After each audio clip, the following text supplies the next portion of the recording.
Hello, everyone, and welcome to tonight's Get in Tune. I'm Michael Gracia, and as always, I have what I believe is a fantastic show for you tonight. We were supposed to have two guests, but one had to cancel, unfortunately. But we still have, a fantastic guest. He's a returning friend of the show. But before we bring him on and talk about his latest project, I want to just remind you that today, right there at the Wiz Comic on Instagram and Facebook, new Wiz strip today. And if you want on Amazon, the complete collection of 2023 of the Whimsical Wiz, all 52 strips plus a couple of bonus features in the back, or bonus pages in the back, on Amazon. I will be announcing a package deal you can buy directly from me very soon. But in the meantime, while we're waiting for that beautiful deal to come through, let us bring on the very talented, the amazing writer, A.A Rubin. Hello. Hey, Mike. Thanks for having me. Oh, anytime, man. I love chatting with you. It's great when I see you in person. Great, when you're on the air here with me. How you doing tonight? I'm doing okay. How about you? Busy, tired, but I'm good. This is what I look forward to every week. It doesn't matter how stressful my week's going, how tired I am. And I've said this before, I could even say to my wife, I really don't want to do the show tonight. But the second I hit go live, I am super excited because I love talking with creative people. I love talking art. I love talking comics. I love talking whatever it is. All right. And tonight you have a new book it's more children's book style. Would you say it's for kids though, or no? It is for adults. It's a children's book for adults. So it's an adult children's book. If you're familiar with Go the F to Sleep or All of My Friends Are Dead, or, in that vein, but also, different dark alphabets like Edward Gorey is the most famous. Neil Gaiman did one, that type of thing. And I mean, listen, I had you on. Was it what did I have you on the last time for? You had me on the last time for Into that Darkness. Yeah, that's what you illustrate. I mean, you wrote all the poems in there and short stories, and you had someone else illustrate. Yes, Marika Bruciano. And she was amazing. Very talented, yes. And you have a new artist working on your book here. It's called The Awful Alphabet, which, when you told me the idea originally, I cracked up. I thought it was fantastic. I love this type of stuff. Thank you. So I think it's great. I'm going to show some of the artwork in a little bit. But for those who may have not watched your last appearance or two on the show, can you give us a little bit about who you are so our audience knows? So I'm A.A Rubin. I am a writer. I write across genres and across media. I say from comics to formal poetry, science fiction and fantasy to literary fiction, and almost everything in between. I just had a book in stores last week in Ahoy Comics. I had a story in their Project Cryptid issue, and then I have the next thing coming out after that is in formal 18th century style poem and a 19th century style poem and an Edgar Allan Poe anthology. So it runs the gamut. I write, whatever the story needs to be written in. Yeah, it's something that I write. I don't exclusively write in one thing, only comics or only prose fiction or only poetry. It's whatever suits the story that I'm doing at the moment. And just curious, because I know you mentioned Poe a couple of times. Can you imitate styles? Can you write in a Poe style if you had to? Or Yes, and I think actually that's an excellent. It's an excellent exercise for a writer to choose a writer to emulate, to choose an author, and try to write something in that style. And of course, yes, you can imitate them, but that's also how you develop your own style as well. You learn the techniques from the different authors. Someone has with a distinct voice. It doesn't matter. It can be Charles Dickens with a very distinct voice. It could be Frank Miller if you were to try to write something like that in a comics medium. It's the exercise is the same. Yeah, it's interesting to say, because as an artist, I've copied styles my whole life to find my own, which sometimes I still don't think I have a specific style. I just kind of draw as the, as I feel based on And the you type of did character. for my Mr. Stupendous story, you did Yes, Kirby style. Kirby style, and I love Kirby style. I know there's he gets either a lot of love or a lot of hate, but that man, to me, his house is around the corner from mine. uh-huh. It's literally 3 blocks away from mine, and I always said my goal was to be the second greatest comics creator who lived in East Williston.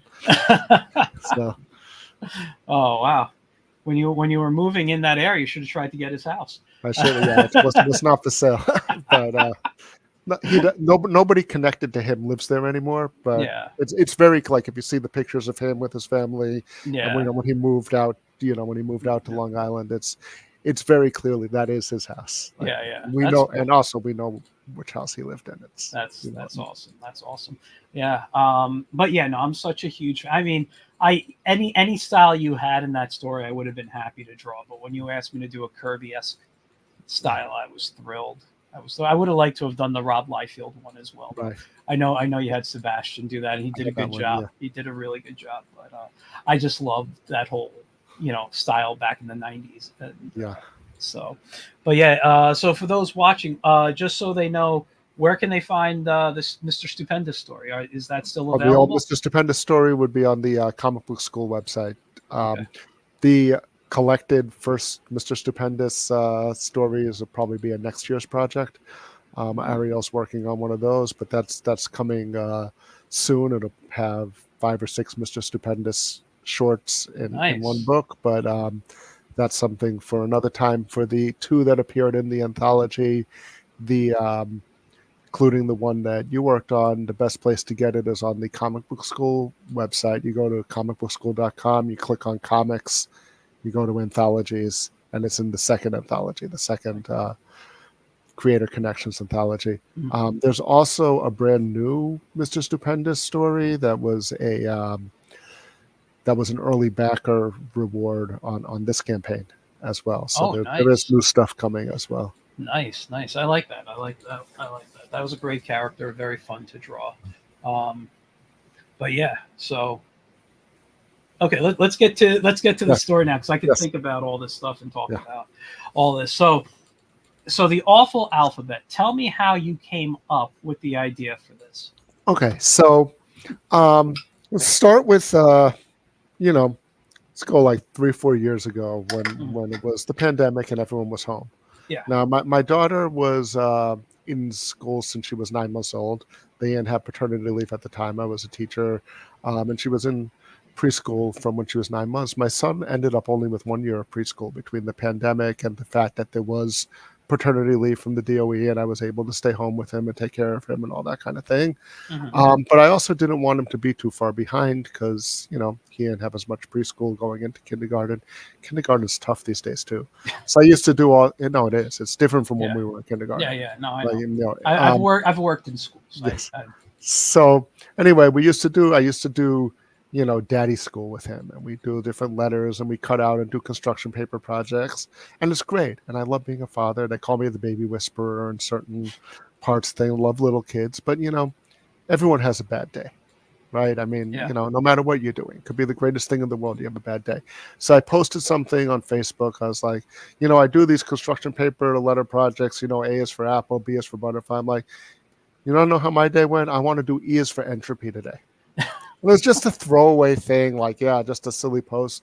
And actually, going back to my daughter, one of her old preschool teachers, Sarah, is also an illustrator, and she made a comment on my post. She's like, I don't even know how serious she was, but she's like, you should do that book, like do an Edward Gorey style alphabet book, and you should do that one.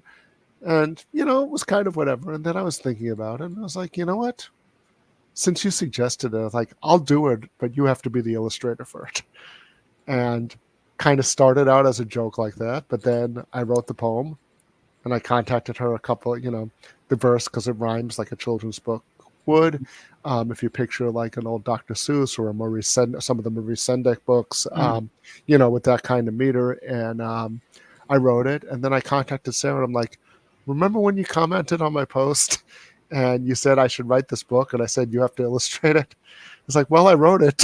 So, and that's how it got started. So 2 years ago, as we were coming out of the pandemic, almost. I mean, I don't exactly. I think we started working on it 2 years ago, and that's how it got started, and it turned into this. Yeah. No, and I gotta say, I'm looking at it on another screen over here because you sent me some samples of the artwork, Yes. which I'm going to show in a moment. But this is all traditional, like watercolor. There's no computer art in her work that I can see. No, it's all traditional watercolors. It's all either ink or watercolor.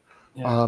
You can actually see in her artist picture on the campaign, her sitting with the watercolors, and we have a couple of pictures, of her working. She works with paint on paper. It's very old school. And in that tradition also, the lettering is done by Mike Ponce, who I met through comic book school, and he hand lettered the book as well. Really? I think he digitally hand lettered it, but it is hand lettering rather, because we wanted to keep it in the as long as we have this old school physical type of medium, we wanted to do that as much as possible, keep that feel as much as possible. Yeah, I want to just share the picture of Sarah. Now, this is Sarah working. This is the headshot that was in the edit. Unfortunately, Sarah was unable to make it tonight. Right. I look forward to chatting with her in the future, because to me, this work is gorgeous. And as an artist, I can geek out over all the stuff she's done here and how she's. I mean, I'm looking at it and I see, her watercolor, her colored pencils there, her inks, man, her Doc Martin inks behind her. I think those are. It's just, her dill pickle spear jar holding something. I mean, typical artist, right? Just finding.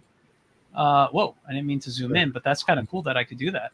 I mean, just look at that work right there.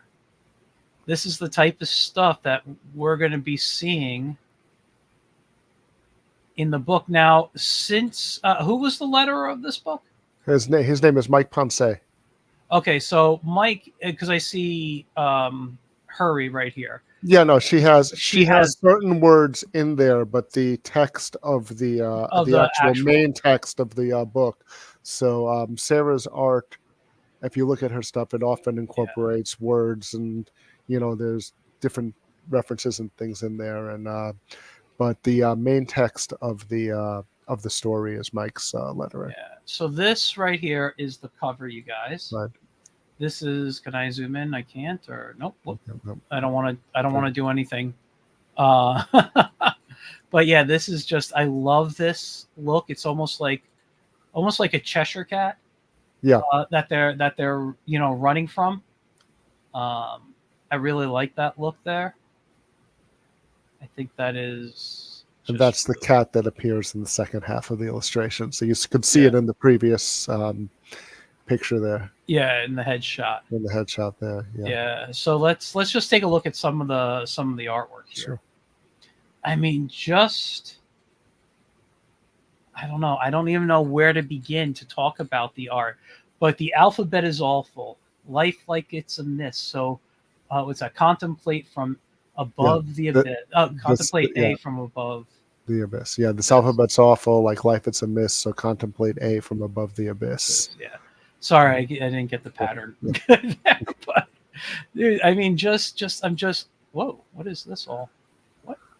I'm sorry. I don't know how to work with Google Drive well. I guess. I'll just zoom in so we can see the work better. But wow.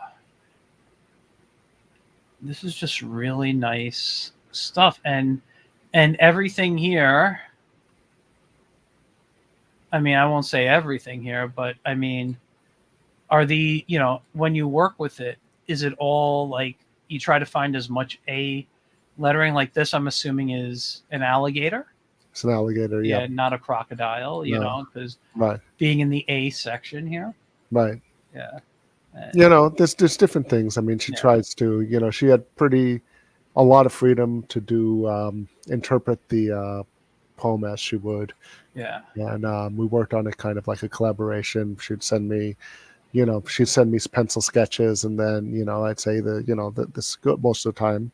I said, yeah, this is great. Sometimes I'd make a suggestion, or, never. And then we'd work on, and then she would do a like a color, but not the final color, and then she would paint the she would paint it out afterwards. The same type of process that you would get for a comic book, where you can see the pencils first, and then or roughs even, and then the pencils, and then Yeah. The final page. Yeah.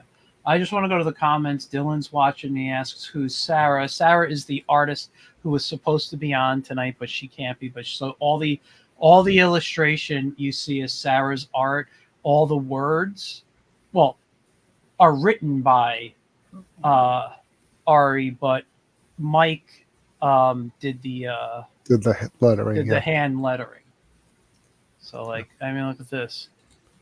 B's just. I'll let you read so you stay in the pattern. Yeah. B's just as bad. You'll be singing the blues, broken and battered, beat up and bruised. I love it. I mean, just the little detail she does of like the palm trees on the socks here, money and chocolate, going in like down the drain in the sewer here. And a lot of that imagery, there's continuity with it that runs throughout the story. Mm-hmm. So you only have 5 pages of sample there, but if you saw enough consecutive pages, you'd see the same type of imagery coming back. Yeah, there's different motifs that run throughout. But I really there's things I really like about this. Like, okay, so this is obviously a human with his foot, right? Right. But the fire hydrant is based on the animal and this little girl. So there's this weird proportion of what is how people are seeing stuff, Yeah, it's very surreal, and it's typical of the way that of Sarah's art. Yeah. A lot of the times, like when we did it, and she said Edward Gorey as a reference, and I was like, yeah, but you do it like you. Yeah. Don't do it like him, Yeah, if you're going to have Sarah illustrate a project, you want it to be colorful, you want it to be surreal, you want her to incorporate all those different images, Yeah, wow. Let's see what here. Yeah, so we're skipping ahead because I'm giving you a few sample pages rather than consecutive pages. This is the one that started it all. This is the E. E is for entropy. Things fall apart as existential ennui envelops your heart. And this is one of my favorite pages, the EF series with the bubbles. Yeah, no, I really like it. I mean, I could sit and look at this just forever and see. Like, I love the little fire coming into the dynamite that they're in the bubble there. Wow, man, this is great. I think we have a few more. Yeah. So this is another one of my favorite pages, obviously from later on in the book, because now we're up to O. O looks like a 0, a hoop to jump through, a tool for oppressors to stay above you.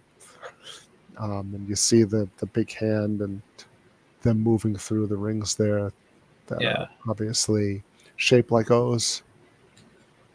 Yeah, no, it's very nice. You still that same city and the same burning that you saw the fire from earlier. Mm-hmm. The same 2 characters along their journey here. Let me ask you about the text in here. When Mike was doing this, did he have access to the pencils to figure out how he was going to? He had the colored pages. Like he had the colored pages. So it's like old school where he had the thing and he was doing like transparent over the. No. What I mean was, did he have access to what the images looked like before they were completed, so that he was able to figure out how the text went, or did he talk with Sarah to say, I want to do text like this? No, I mean, me and him had more of a dialogue. I gave him the finished pages, and then he and I would talk through it. And we went through, originally we had the poems stacked more traditionally into verses. Then we felt that the meter into rhyme was strong enough that we didn't have to do that, and he could integrate it. Then we pulled it back a little depending on what page it was. So, but he had the final colored pages, and then he would send me some samples, and then he and I had a number of Zoom conversations where we finalized placement and things like that. Yeah. And then, of course, we brought Sarah in, and then, if she had anything that she wanted him to change, that type of thing. He was also able to bring out some of the words, like if you go to that, if you go to that previous page, to the E page, um, you know, some of the lettering, the tick tick type of thing, some of that fades a little bit when they get in, and he was able to bring out some of that a little bit more from the original art. So he did a lot in terms of the design and the placement and that type of thing also. Interesting. I think you have a couple more pages, right? Yeah, And I then, think. yeah.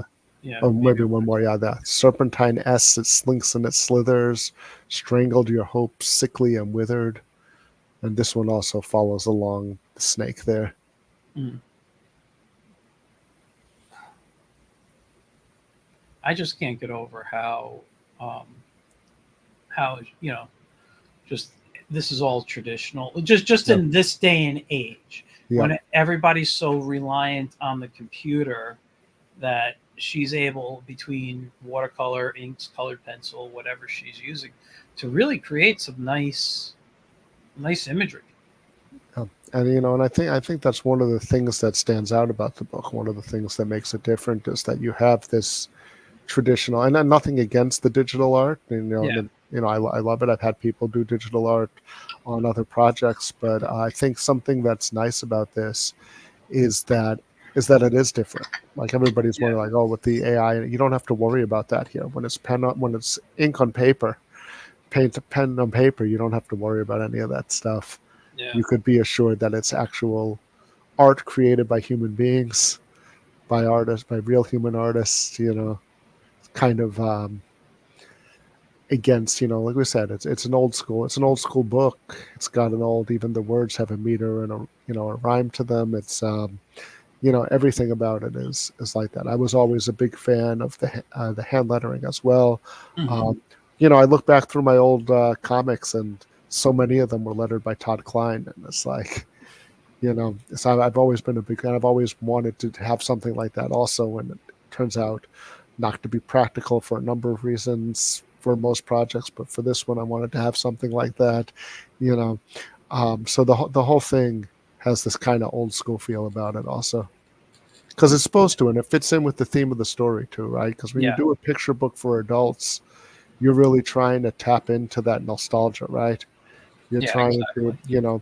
people are going to feel better because they're reading a book that reminds them of when they're kids, right? Yeah, And in a way, it's the blues because it's a dark. I mean, you hear the sample of what we've given you. It's dark. It's still fun, but it's dark, and it's you know, but like the blues, through the misery, you feel better. But there is also that nostalgic element, and that I think using the traditional mediums for the art and for the lettering, that adds to the nostalgia of it. yeah, It'll look more like the picture books you had when you were a kid.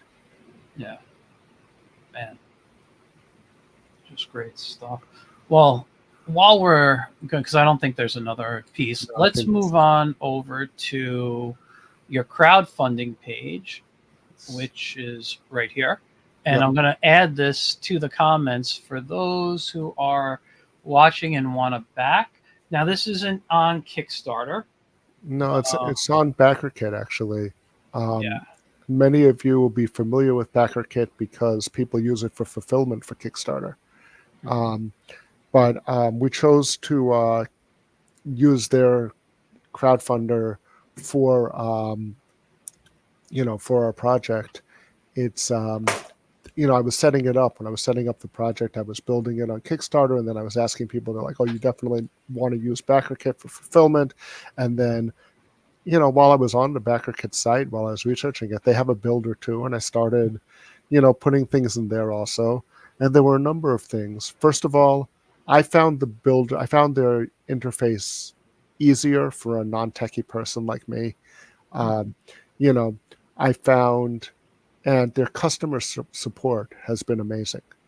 Like, I would have questions because my first crowdfunding campaign, I'd write to technical support, and they would write not only would a real person write back within 24 hours, but it was the same real person every time. Oh, It was really? a person who's like in charge of your helping you. And even one day she was out of the office, And I got an email from someone else, and they're like, "We're sorry, Satchel's out of the office, but we'll help you with this one, and then it'll be back to her." And she ended up being one of our early backers too, the person who was helping us. So very that's nice. great. But so it's a real person. They will get back to you quickly. They'll make suggestions. Before you launch. It's not the Kickstarter. You got to go through the approval process too. But from what I understand, it's more of a rubber stamp at this point. Whereas they will actually make suggestions about things that they want you to do. But they're flexible, because I took a lot of the suggestions, but I also had pushback on some of them. And when there's a real dialogue, because you're speaking to a real person, and the customer service has been outstanding. You can import your audiences from your newsletter or from your Kickstarter or whatever you have previously, and then by going with BackerKit, you also get their fulfillment package automatically built into your campaign, so you don't have to import it from Kickstarter. You don't have to pay two different people. It's all included in the same, or two different companies. It's all included in the same thing. So for us, it was those three reasons why we decided to go with BackerKit. And congratulations. I mean, that's awesome, because you've already met your goal. Yes. And you still have 13 days left for more people to back. And so this is you telling the story here. Telling the story. That is the original post I was telling you about, with a snippet of the conversation we had. Right, where she says, there's a concept for an alphabet series, Edward Gorey style, right? And then, so that was one of the ways to do it. And the O is for old school, is what we were talking about before. There's another, picture of Sarah working. So I love that image of the cat. The cat, that's another image that we have. That is beautiful. That's the same cat that appears on the book, on the cover, right? We have our bios, all that. And again, one of the things that I liked about the backer was that Kickstarter kind of gives you a blank section for the story. This one, you can create each section with the table of contents as a separate section, and we'll put it together for you. That's really nice. Yeah, you have the same. I think you have different sample images there, actually, if you zoom in. But the first two, anyway, are the same. Yeah. I wanted to ask you, just looking at this, she did 2 pages together, it looks like. So this would be like page 1 and 2, 3 and 4, 5 and 6. Yeah. So they're all spreads. All spreads, and we're going to have to do that when we format the book. So it goes 2 letters on a single page, and then 2 letters on a single spread, and then it's A is 1, B is A is 1 and 2, B is 3 and 4, and then C and D is 5 and 6. And so it goes. There's a pattern to it in the poem, just to break it up rhythmically. There's your cat again. Wow, that's nice. Yeah, and you can see, like, if you click on the different pledge levels, or Oh, as we get down. No, I mean, it's on the top row over there. If you click back it, if you go back, it'll take you to pledge levels. But if you want to go directly to the pledge levels, on the top row, so you get all different. We have a number of different tiers. We actually have a lot of tiers. It looks like it. Wow. Yeah, from digital, digital editions of the book. We have paperback. We have hardcover. We have a number of higher tiers where we have different art prints from different artists. We have consultations. There's still one consultation left with Dennis Knight. He'll do a comics consultation with someone. I'll do a comics consultation. There's I'll write you a custom sonnet to support. And then if the highest tiers are actually original art by Sarah. And those are, some of them have been bought, but there's still, I think, a couple left also of the there looks like there's 2 left, 2 custom pieces left if people want to get Sarah's actual original watercolor illustrations, which she does at 7x10. Wow. 7x10 and then 9x12. Those are the 2 options. Yeah. Wow, that is nice. This is for Sonic Commission. Sonic Commission, yeah. Yeah. You see, we got Dennis's consultation. I have a consultation as well. You can get my other book, the Into That Darkness Peering, along with it. Different art prints, a poster of the entire poem on one sheet that Mike's going to letter, T-shirt options, different types of things. Wow, it's nice. And by the way, just to mention Dennis, for those who don't know, he's an amazing writer and editor, and to have the opportunity to work with him is really something special. I'm going to say that because I freaking love Dennis. He's an awesome dude. Yeah, Dennis is great. Yeah, and he's done all in terms of writing, team building, editing, finding an artist, any of those types of things. He marketing your book, all that stuff. Yeah. Be able to help with any of it. Yeah, I worked with him at Pronto Comics when we were doing that. He's. I'm not going to say anything bad about any of the editors because I thought every editor I worked with was fantastic, but I just had a connection with him when he edited. He's just. Yeah. I think we have similar thought processes on how comics should be done.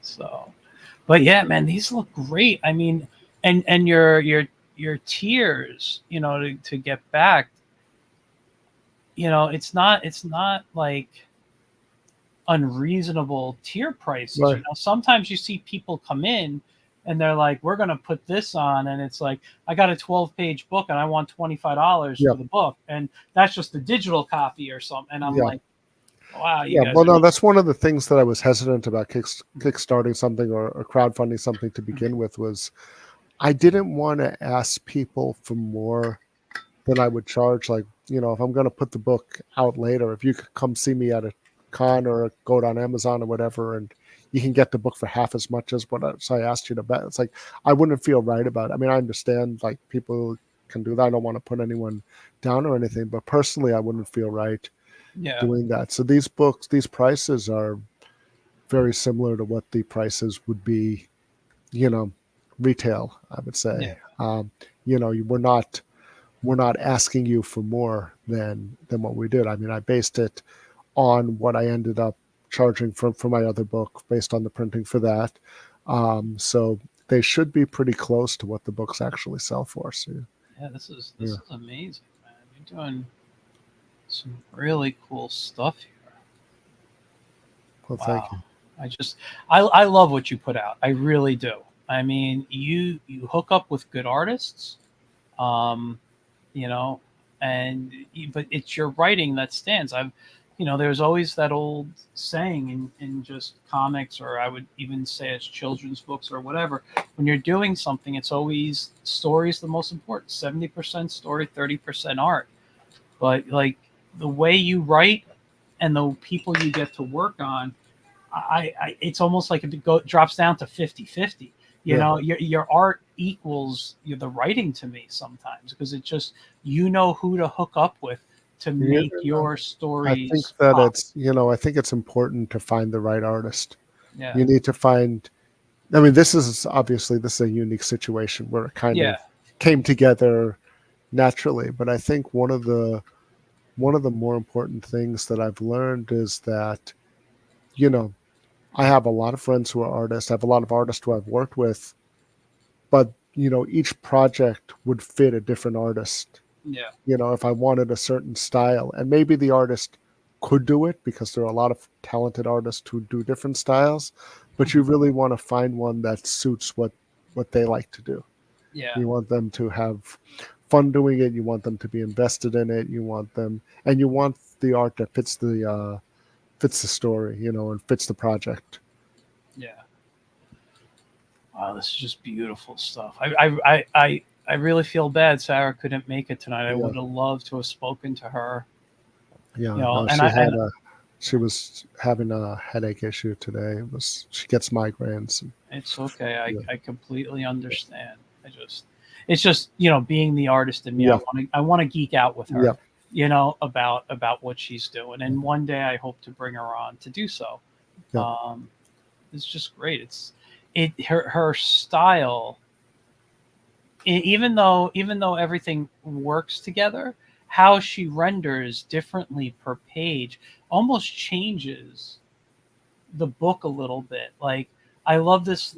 Is this supposed to be? This is like a rat, right? Yeah, yeah. Yeah. It's a girl and So a rat. yeah. So a girl and a rat. Like here, it's almost like very kid friendly and playful, and then here there's a little bit more of a I don't know. I don't want to use the word of darkness to it, but it's a little bit more, I guess, sophisticated in the design.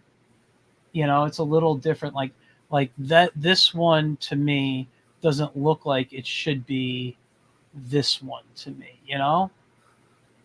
I love it. I just love it there. And then you come here, and the way, like, okay, see, this is where I'm geeking out with, where I'd geek out with her. You know, if I was to zoom in, I can see she has kind of a little rendering going on in the eyes, but then you go over here and you see, like, this is a completely different, like a different way of rendering her eyes, you know? And I'm looking at it and I'm like, wow. So that's where it's like, even though you can tell it's the same character, it doesn't always look like the same character. And it's not like there's a model sheet that it has to look a certain way, you know? Right. Just such great stuff here. Such great stuff. Wow. And I love the girl design. Yeah. I mean, she did a great job. Yeah.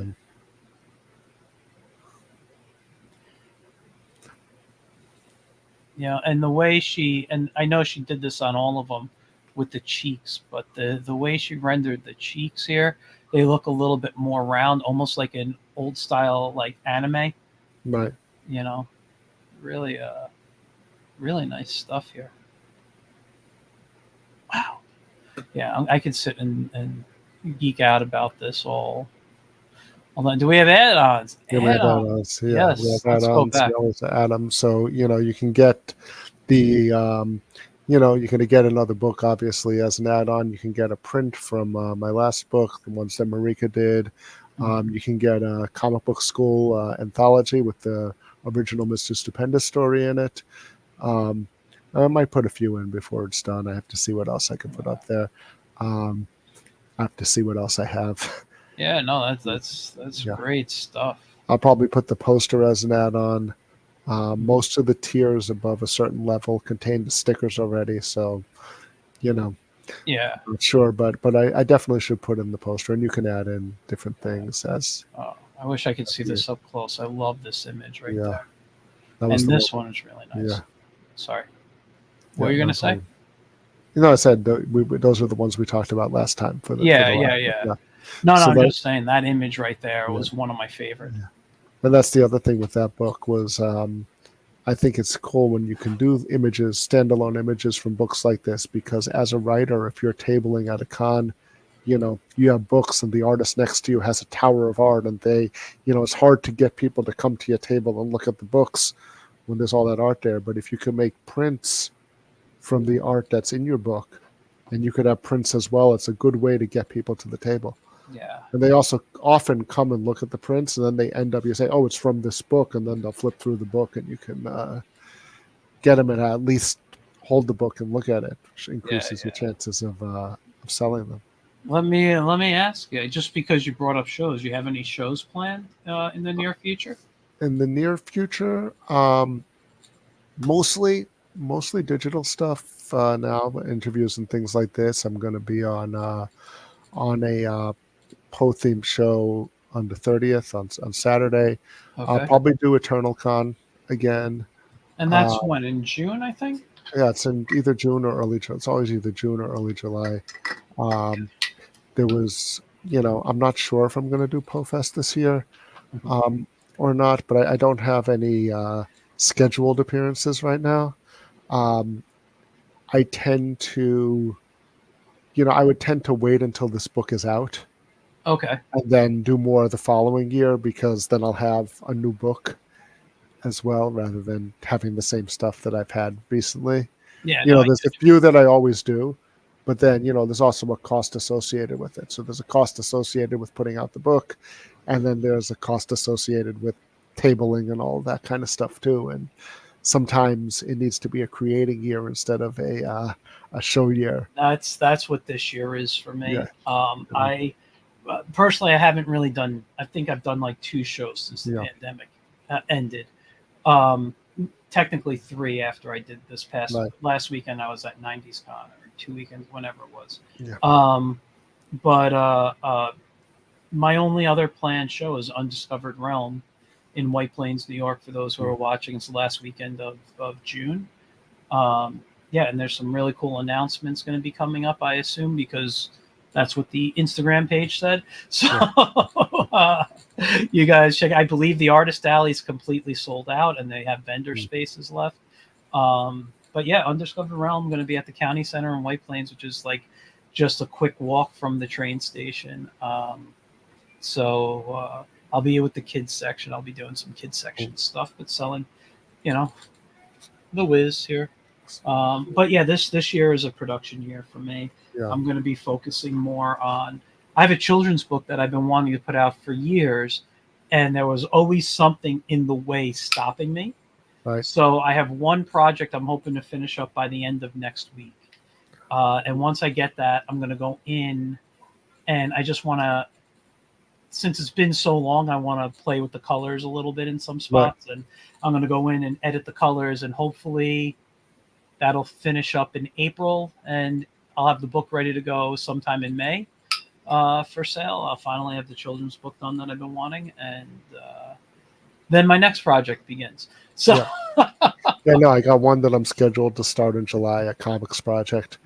And again, it's going to be, comics projects are relatively expensive compared to other types of projects. Yeah. I have a novel that I'm going to be pitching as soon as this Kickstarter's over, like seriously pitching to agents and things like that. Okay. Once I should keep saying Kickstarter, I should say backer kit, once this is over. So there's a lot of stuff going on, but and I usually also, because the last book was Gothic horror, I usually do a lot of my shows around the fall season, around Halloween, because that it fits more with that.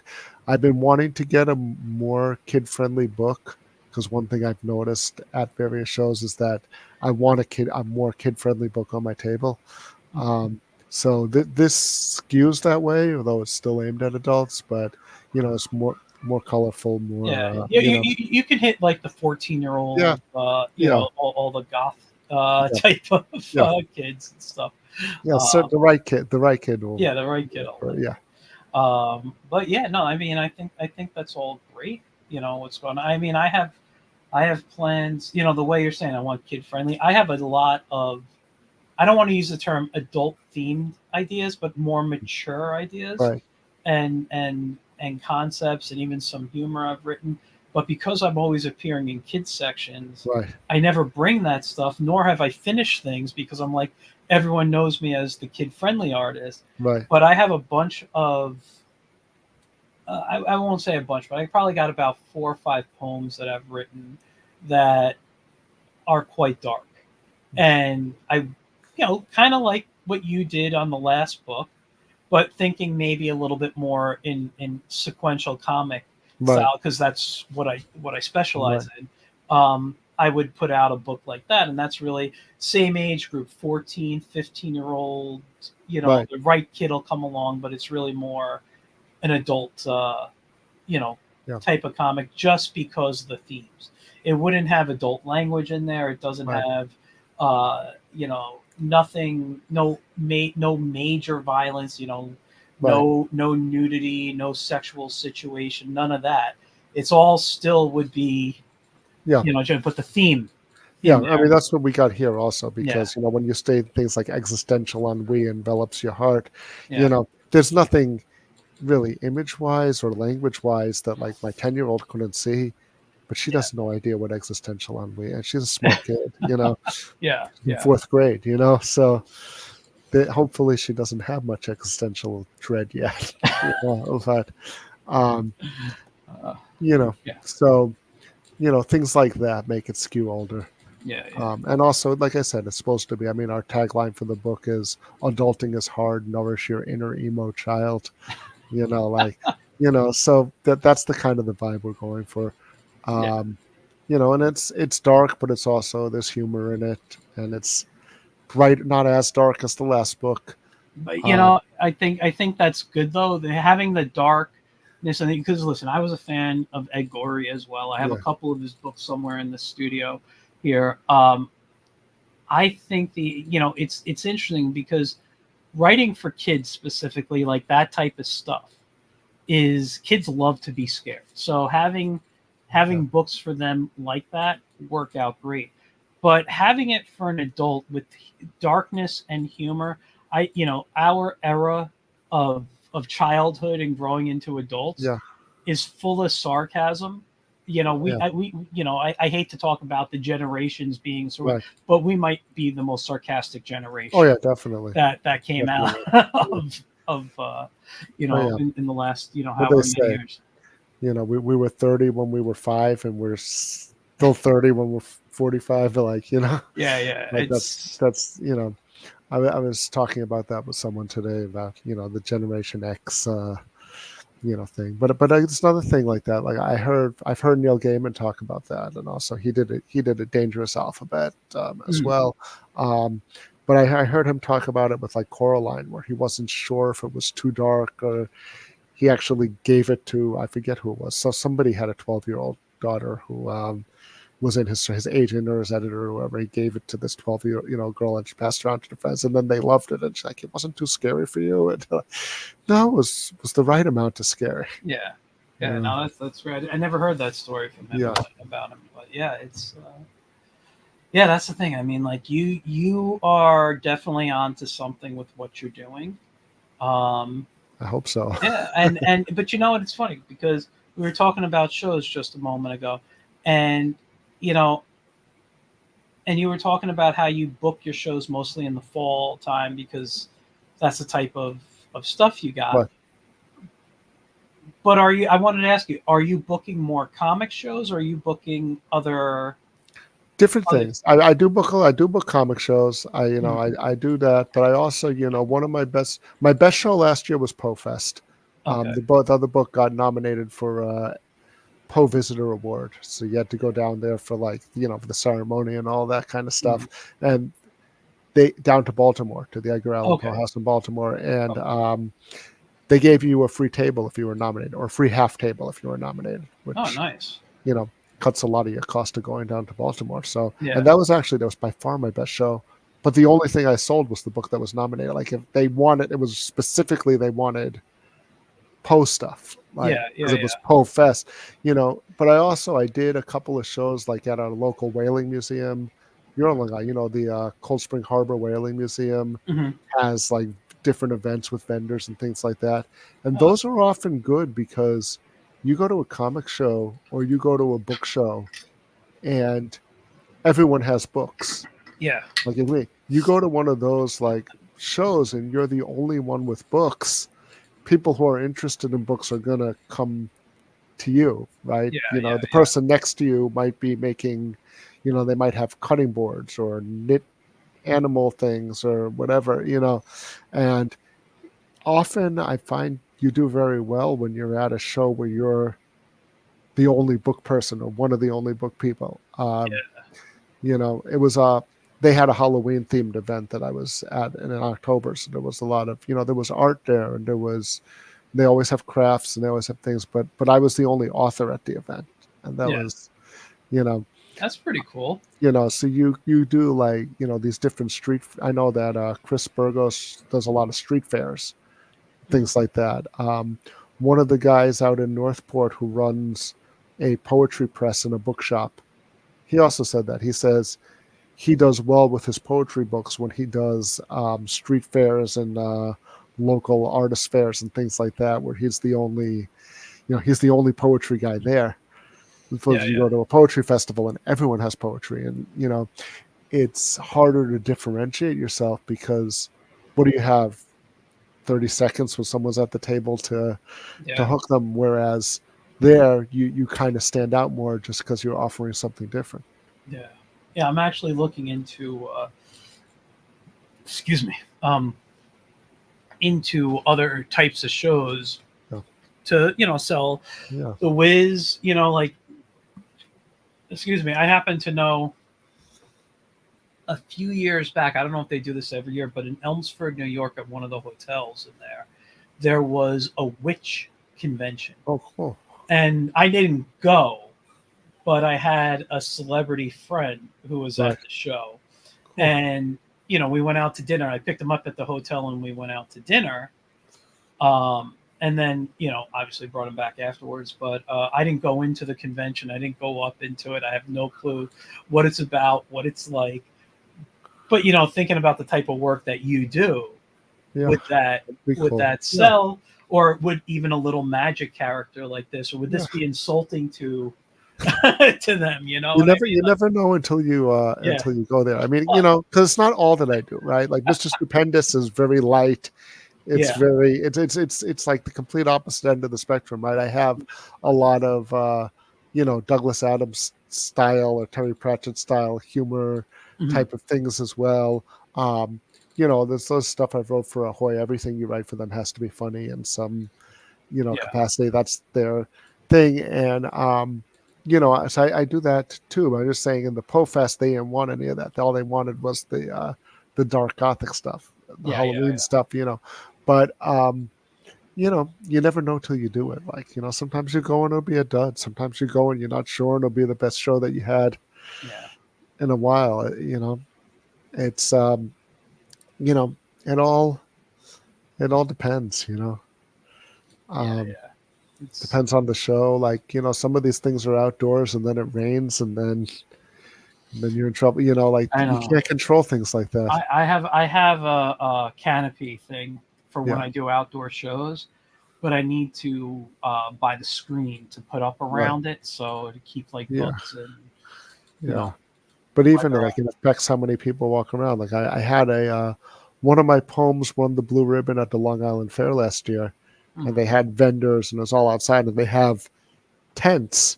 And it was good weather that day. But if it's raining, like it was raining one of the days, the Whaling Museum show, and like you had a tent that was covered, but Yeah, it affects how many people come through the door to begin with to an outdoor event. yeah, Things yeah, like that you can't really control. So, but the Long Island Fair was a good example. They had all sorts of different things there. There were a couple of book tents, there were a few artists, there were a few people I recognized from various comic shows, like different artists and things like that. And then there's all sorts of other things that were there because the fair has, everything in it.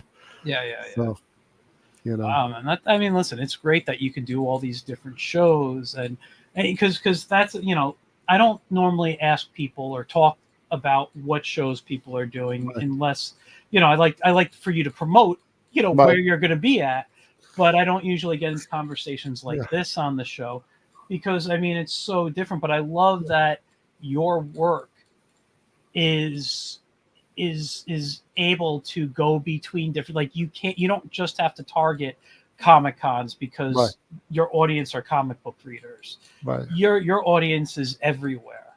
yeah. You can literally set up on a park bench, and with a I can, know, and I don't know ten about dollar that, but yeah, donation.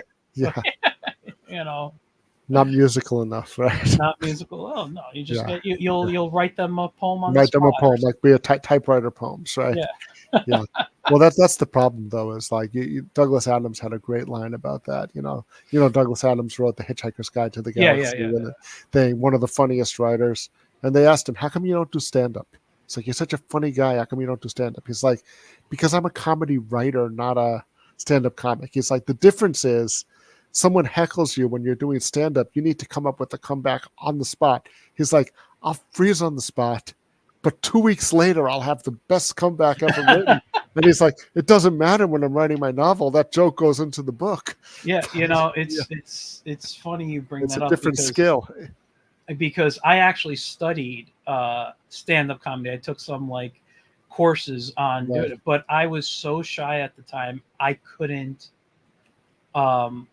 get up to perform. I wrote what I Right. thought and what some people thought were really great, like a 5 minute Right. bit, but I was, and everyone, it was like the same thing. You're a funny guy. Like I was writing comic, single panel gags or writing comic strips. And I always get, you're funny. You're funny. Why don't you just stand up? So I said, you know what? I love stand up, but I don't understand. I didn't understand the difference between the writing. So I said, somebody was offering a stand up writing, comedy writing class, and I took it. And I got the idea of writing stand up comedy jokes. I understood it, and I wrote really well. I just couldn't get up and perform. Perform it, yeah. Then 2 years later, I became a teacher. I started teaching Yeah. college. And after my third class, I lost all whatever stage fright. I could get up literally in front of thousands of people now and talk. Yeah. And I've literally talked to crowds of 100 or, plus people. Yeah. But it was teaching that broke my stage fright for me. Oh, so no, now I could get up and do it, but I have no interest in doing stand-up now. And I feel I write humor better and draw it better than if I was like, my wife tells me all the time I'm hysterical, but it's like naturally funny. Like something happens, I make a comment or I get angry and she loves watching me get angry type of type of stuff.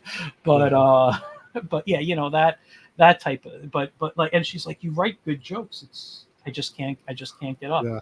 And we watch stand up a lot. But I'm sorry, you were going to say. Yeah, no, I was saying teaching is great for that. I remember when I was teaching, I taught for many years, and it's like that is a big part of the job. And it's like one thing that I had when I was teaching is because I have a good memory. I didn't have the paper lesson plan in front of me. It's like, I wrote it, and you need to have it in case they come into your room and everything. But if you look, and I give it to them, and the administrator's like, she's like, you're doing everything on the paper, but you're not looking at the paper. You're not holding the paper. I'm like, because it's a barrier. It's like, if I'm like this, right? If I have the book or whatever, and I'm like, reading it like this, whatever, it's like, that's a barrier between me and the class. Yeah. No, as long as you know it, you want to be able to react in the moment. And yeah. I used to get I don't want to say in trouble, but I had issues with writing lesson plans. And they were like, why can't you ever write a lesson plan? Because your lessons are great. Because I don't have, I have trouble sometimes taking my lessons and writing them down. But if you say, okay, today in Photoshop, I need to teach them how to, I don't know, use the clone stamp tool. I can sit down and show you how to use the clone stamp tool perfectly. I can give you step-by-step instructions that you will understand how to manipulate this tool and give you enough time to practice that you will get it. But if you were to tell me I need to write down the instructions of how to use the clone stamp tool, I like blank. And so I always used to have issues with lesson plans. But if people sat in my room, they loved what I did, and I had good interaction with the kids all the time. That was, I don't like to call them kids though. I was doing college when I'm talking about this, but yeah, they were all. They get younger every time you see them.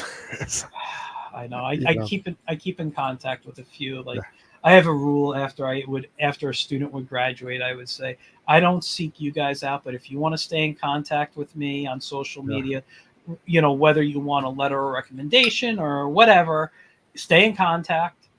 Just seek me out. I'm not out looking for like student friends, so it's I would tell them, I mean, letters of recommendation, whatever, it's different, but I would say, I mean, I taught high school kids, and I'd be like, you know what, it's like, if once you graduate from college, if you still want to be in contact, then you can find me or whatever, it's not that hard, but you don't want to get into that. It's like, no, I don't. Not a good.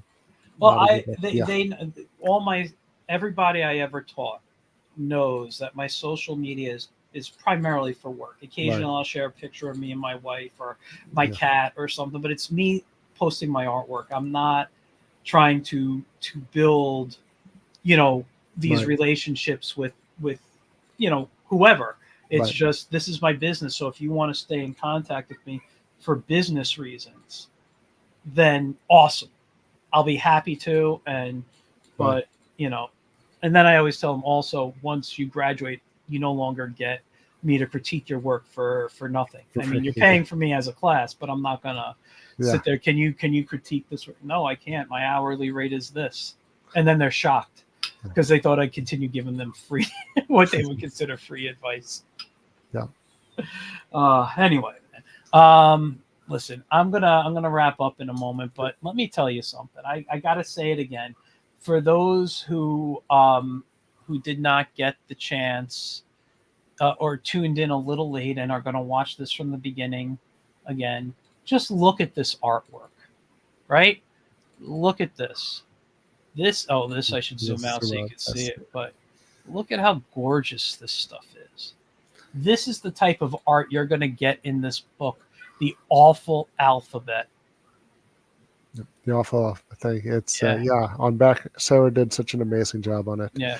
She really did. Yeah. And we And we're got gonna, just under 2 weeks left on backer kit. If you want to which support it. which Yeah. the link is in the comments. Yep. Excuse me. All right. Then I think we should wrap up. What I'm going to do is I'm going to drop you backstage and do my wrap up. But I want to thank you for coming on.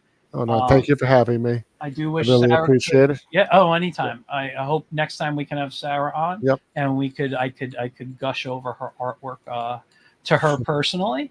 But yeah, man, listen, I congratulate you on number one, getting this book done.